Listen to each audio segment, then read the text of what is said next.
Hey, welcome to Performance Reviews, where I give you the review from the technician's point of view. And today I've got a rainbow power nozzle. I'm going to take this apart. If you've never taken one of these apart, is this a strange state of affairs? So in order to get this apart, you have to take the wheels off first, which is a trick we've seen from other manufacturers where you have to pull the wheels off, but it's irritating because they're pressed in, and you can see the clip now that we're going to undo over there. If it will come out. We got to do both sides at once, as always with this sort of thing. All right, so there are two wheels, and there's something loose in there because these. Basically, they're using these clips instead of screws, which makes things cheaper. It was supposed to increase durability, but it's done actually the opposite because plastic gets really brittle in time. Let's see if I can get this to... We're going to use a paint scraper here. Again, this whole thing is just, it makes me nervous because the whole thing just is not a very... reassuring way of taking this apart. You're going to hear this nasty sound when I pop this plastic up. There we go. And now I've popped the plastic on one side. We'll pop the plastic. Tried to pop it that way. Let's see if we can pop it. I actually need something. Sorry if I just hit the mic. Again, this is all Fuchi to do, and now everything just comes apart, and you can see that yucko. You can see this stuff in here. It looks like it got wet at some point. So yeah, that's how you take that apart. No fun whatsoever. That just unclips. And now I'm looking at this. There's some screws. So let's take this. Put this here.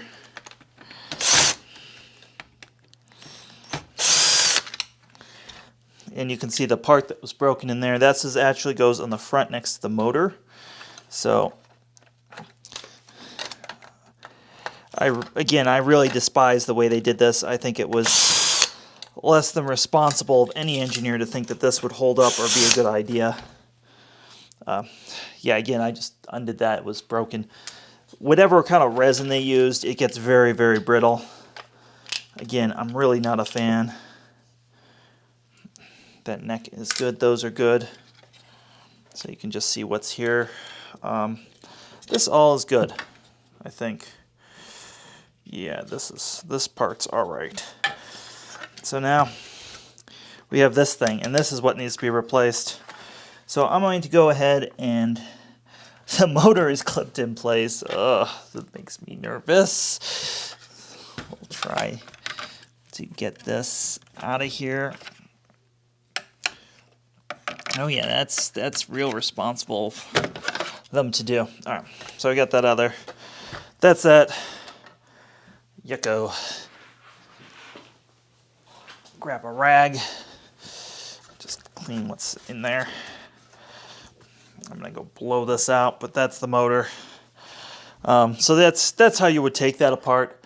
I'm gonna dishwasher some of this stuff, and yeah, I'm just yucko. Height adjustment's an interesting thing there. That's kind of interesting how they lever that, but... So the power nozzle took a trip in the dishwasher, and it's time to put everything back together. Now, upon talking to a friend who's a rainbow dude, he works with rainbows. He was like, don't worry about the broken pieces, which I thought was weird. I'm uncomfortable with this being broken on here, but he said this should go back together and be just fine, and I'm going to have to take his word on it. And like I said, this is something we're rebuilding for a friend to give to his parents, like pastor or whatever. So it's not actually going to a paying customer. it's not going to, you know, somebody who's paying a great deal of money or something for it. But it, like I said, this normally would really bother me. In fact, it still probably really bothers me. So we're gonna go ahead and put this back together. Obviously, I put in the dishwasher this way and I didn't quite get some of the nooks and crannies, but there's no odor to it anymore, so that's probably the more important takeaway on this. So we're going to use the rainbow brush just to grab some of the nooks and crannies and pull some of this out. Again, this all is very strange how it goes together, and yeah, I think these are really could be done differently. I think screws are better than these clip things that Rainbow uses. Gosh, you can see the clips in terms of how that's going to go together. In fact, we'll zoom in for you. Let you see those clips are just asking to break themselves. I literally do not trust doing this, and I'm going to be putting this together carefully, but again, I thoroughly believe these clips are going to snap when I put this all together. I don't trust them. Well, I stand corrected. That's a good thing. Yeah, oh, and the brush burner goes the opposite way of a lot of nozzles. Let's just see here. Yeah, because the belt's in the middle. So just something to be mindful of. Yeah, and I'll cover that in. All right, so all that is right there. Oh man, that cover looks like shit. Not much I can do about it, but it really looks pretty terribly bad.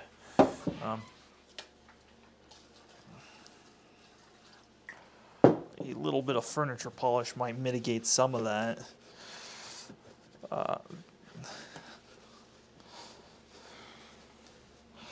Gosh, that is, yeah, again, I don't like how these are put together. I don't like how this is. I know you're probably not looking for my opinion. If you're watching this video, you already have it. You're invested in the product, but just to let you know, this is not the best. In fact, I have one of these I'm fixing up for myself as well. It's missing a power head. I think I'm going to go ahead and throw a power head from a different manufacturer on it because I dislike that. And you could do that because the pigtail is modular, so this pigtail could get wired into just about any commercially available power head. So that's kind of a cool unintended consequence of this. Now you can see where there are no screw holes there. I suppose if it got really bad or you need to do some sort of ghetto fix, I bet you could fill those with epoxy and then drill and tap them, you know, if you needed to. This bumper, whew, the bumper is stretched on here. I didn't realize that either. I thought it was just clamped on here. It is kind of stretched on and then clamped. So keep that in mind as well while you're doing this. All right. So then we're going to put, let's get the neck. The neck was weird. Weird. See that? So those go inside the neck. I could put grease on those. In fact, I probably should put some grease on those, but that's how this neck goes. And I need to take a look and see which way it goes, because, so I do have it right, it goes that way. You can always take other parts out and reference it. These things were so snug when I took them out. Now they're not all full of garbage. They're loosey-goosey. Yeah, that is going to get a little bit of grease.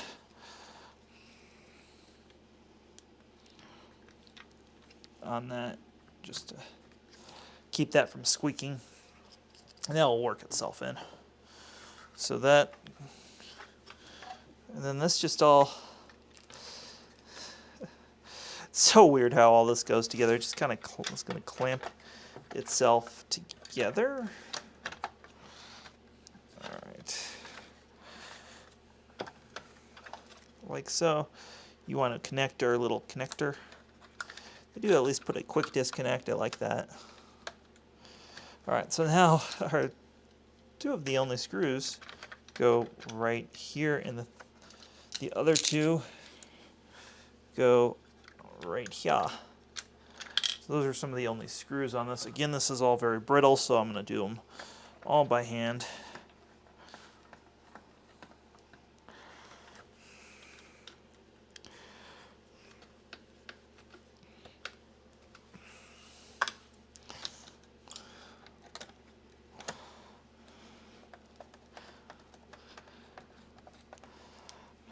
Alright, this cam doesn't have any lubrication from the factory, but I'm going to give it some lubrication because it is starting to kind of wear.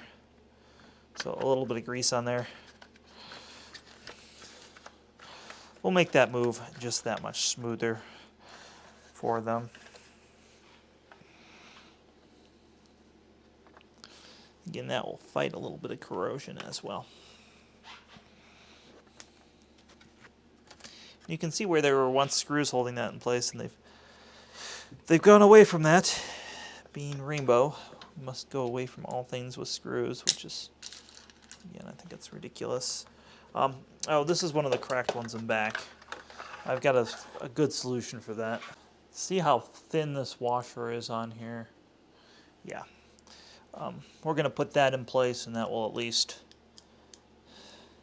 kind of hold some of that together on that side. And as I've screwed this down, we want that washer to kind of bend in place, is the idea. So that holds that nice and secure.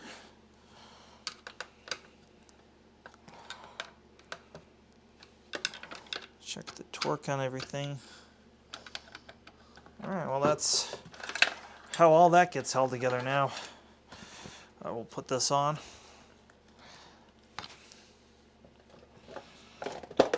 And all that's going to snap, make uncomfortable noises as it goes into place. Now, your wheels, before you put them on, it is going to be easiest to give them some of that kosher loving for Tri-Flow. Links in the description below. And put those back in place. And if it has trouble going in, try realigning it. There we go. That's how that goes in. So now we're stuck with everything you see here. I'm not sure if this is really necessary, this new brush roller, but I have one, so I'm going to put one in, but just to show the difference. Bristle length, there's maybe a millimeter wear on this. They were really soft, but they're really stiff now. So again, I'm happy and fine with that. There'll be a there's a line that you line things up with on this. Also, there's belt storage in there. In that line, there's a nice little warning right there, so we know that the line goes on this side. On here, that just goes. And always use genuine Rainbow belts. They are a much higher quality than, say, your Eureka or some of these replacements. And if you don't use genuine ones, you will be changing this at least once a month. The Rainbow ones seem to last a little bit longer. You might get 3 months out of them, which is kind of nice. So I'm just going to spin this by hand, make sure nothing is off center. That all looks great. You can see the path is super weird and it's super narrow. It's only about that thin, so stuff does tend to build up on these. Now, one more thing before we put anything else back together. Just a little bit, again, kosher loving on these front wheels as well. And if you get any, just wipe it off with a rag. So let's snap, before we snap the plate into place. using a coin or whatever, there's a lock and unlock. Just make sure that that is in the right place. And as we begin to push this in, you're going to see the bumper will fight you a little bit, so just make sure you have the bumper. You see how easily that all pushes into place? That's how this should work every time. If it doesn't go in this easily, you've misaligned something. So giving this just like a little quarter turn. And that is ready to beat as it sweeps as it cleans. Give it just one more wipe down.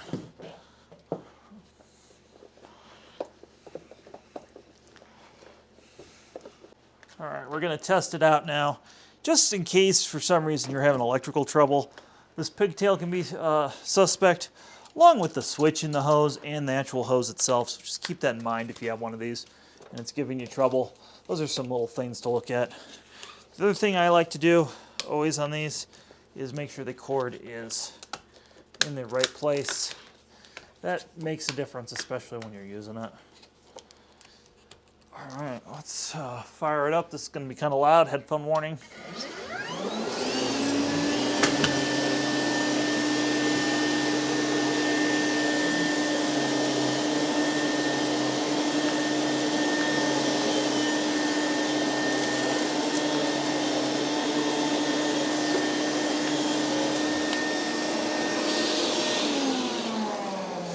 And there's no swivel neck on this power head, unfortunately. So folks, thanks for watching. Hope this helped you get your rainbow back together, or at least decide to bring it to an authorized rainbow service center. Heck, you actually, if it's not under warranty, I wouldn't even be worried about that. There are plenty of independent mom and pop stores that can do rainbow service. Always store your water basin off your rainbow. Never store them together. You don't want that to go up and rust the motor. Hit that thumbs up button. Check out one of these other videos and have yourself a wonderful day.